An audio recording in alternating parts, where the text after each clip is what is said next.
Morning, people. Going to talk about watering and how often I'm watering these.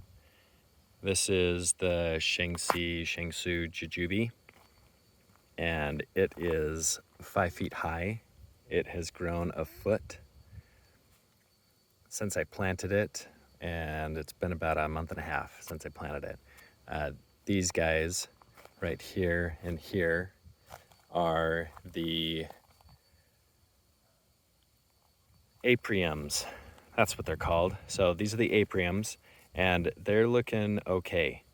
We are hitting 110 degrees now, and I'm not getting much burn looking leaves at the ends. So you can see that it's still growing. That's new growth that's on there right now. Same with this guy, new growth. Good focus. There we go. I do have some burnt ends that are down here, just a little bit, and a little bit of burning. I mean, that's acceptable in my mind to have a little bit, but it's a sign to me if I'm seeing burnt ends like this all over the tree that I need to water more. So even with the amount of watering that I'm doing right now, that is a lot of watering, and but it looks like I might need to do more.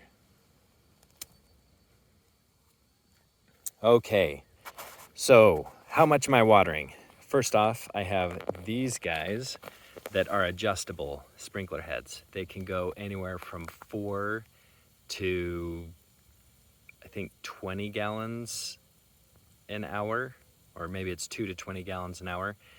And currently I have them open all the way, but they are not producing 20 gallons. I have a reducer to 30 psi, which is what was recommended.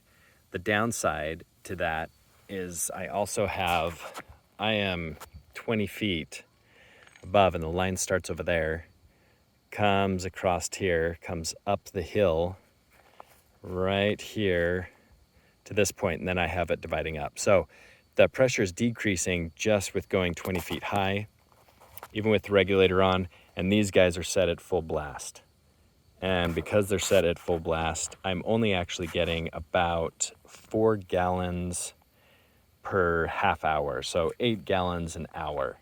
And I have these set for 1 hour, a little over an hour, 3 times a week currently in the middle of summer.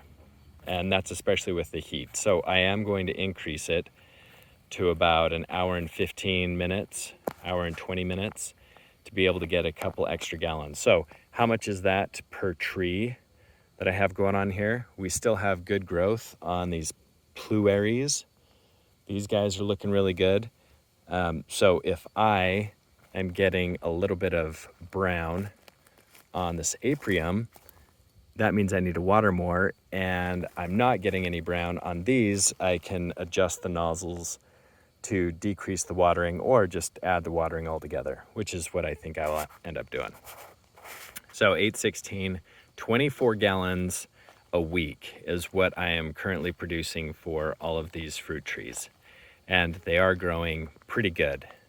They don't look like they're dying or wilting or having any disease. These newer fruit trees that I planted this spring are doing good, and that's how much I'm watering. The fruit trees down here that are more established for a couple of years, 3 years with some of them, I'm watering upwards of 40 gallons a week with it. The grapevines, those are on the same watering system and amount of time as these trees. I just have them turned down so they will produce 2. So they probably are getting 15 gallons of water per week. But as of right now, it seems to be working 3 times a week. Once they become more established, I will water them with more water, less often. And I will move these nice little watering heads, I'll move them more in towards the middle between the trees so that it forces the roots to come out and away from the trunk. But right now, with the heat and everything, I need to water it closer to the trunk to be able to give liquid and moisture to the root system that is relatively shallow. And they are spraying out so that it will hopefully force or train the roots to go wider. You see this nice little water ring that's coming out there? I do have a berm around each tree, so the water will stay relatively close, but in the spring, I'm going to shift that berm further out so that the water will stay in the same zone. And what ultimately might happen is I might create a berm here in the front of all the fruit trees so that water doesn't come off the hillside. And if I create a berm there and I just have all those watering, then all of them are going to be watered at the same time.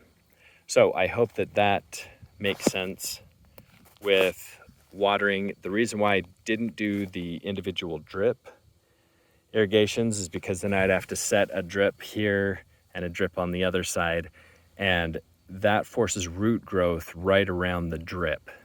And I want to have root growth around the whole tree, not around the drip.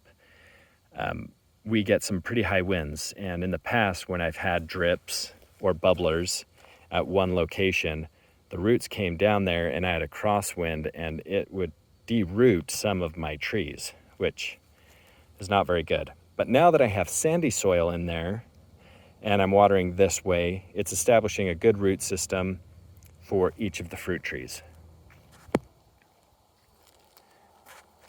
So I hope that info makes sense and is helpful.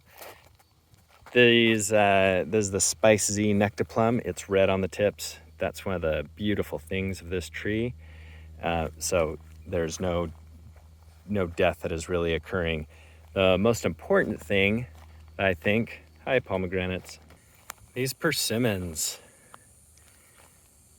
Now, the interesting thing about these persimmons is that they're growing really, really well up here. I've been having a hard time growing persimmons down in my other orchard, but because of the watering, which I am doing almost every other day with these little sprinklers, and they have been growing good. So here you can see that it is growing new growth. I had this shade cloth over it, and it came down and damaged and removed a lot of the leaves. And so now that I have it up again, these buds have started to grow again. More growth here. This guy, the Raven Persimmon, is in some of my other videos. I have never seen such good growth on a persimmon here in St. George. But this guy is just growing great. It is loving the water, and also having the shade cloth, which is 40% shade cloth, over them in the evening heat is really helping them.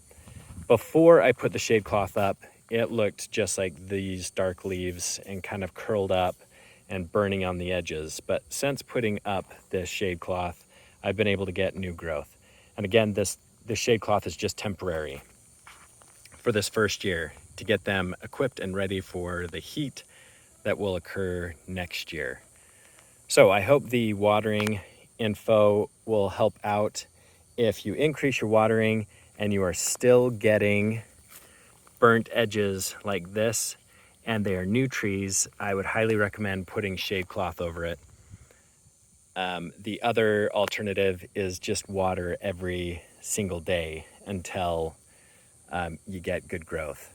But I feel like in the past, a lot of my persimmons have not made it because I was underwatering.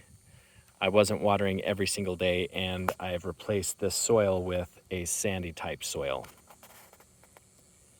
And because it's sandy, it drains really quick. And because it drains really quick, you gotta water it a little bit more. But hopefully that will push the roots down, so next year they'll be more established and I will have to water less. Okay, that's it for the watering. Please leave any comments, thoughts, ideas.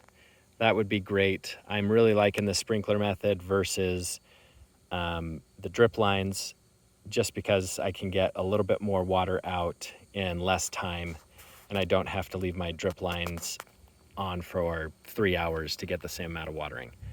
But your thoughts and ideas are totally welcome. Okay, have a stellar day, and we will see you at the next one.